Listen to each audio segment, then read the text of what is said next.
সূরা ইখলাস কখন পাঠ করলে সাথে সাথে ফলাফল পাবেন? ভালো করে বুঝেন, সূরা ইখলাস হচ্ছে পবিত্র কোরআনুল কারীমের ভিতরে ছোট সূরাদের ভিতরে অন্যতম একটি সূরা। তবে ফজিলতের দিক থেকে সূরা ইখলাস হচ্ছে গুরুত্বপূর্ণ ফজিলত, এবং এই সূরাটা এমন একটা সময় আল্লাহ পাক রব্বুল আলামিন নাজিল করে দিয়েছেন যখন আল্লাহ রাসূল সাল্লাল্লাহু আলাইহি ওয়াসাল্লাম দ্বীনের প্রচার করতে লাগলেন। এমন সময় আল্লাহ পাক রব্বুল আলামিন এক আল্লাহর দাওয়াত দিতে লাগলেন। তখন কাফেররা আল্লাহ রাসূল সাল্লাল্লাহু আলাইহি সাল্লামকে কোশ্চেন করলো যে, মুহাম্মদ, তুমি তো এক আল্লাহর দাওয়াত দাও, আমরা তো কোটি কোটি দেবতার পূজা করি, তারা আমাদের সমস্যার সমাধান করতে পারে না। তুমি যে আল্লাহর দাওয়াত দাও সেই আল্লাহ কয়জন এবং সেই আল্লাহর সন্তান আছে কিনা?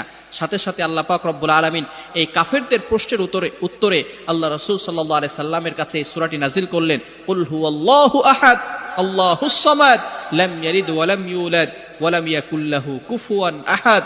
আল্লাহ পাক রব্বুল আলামিন এক, অদ্বিতীয়, এবং আল্লাহ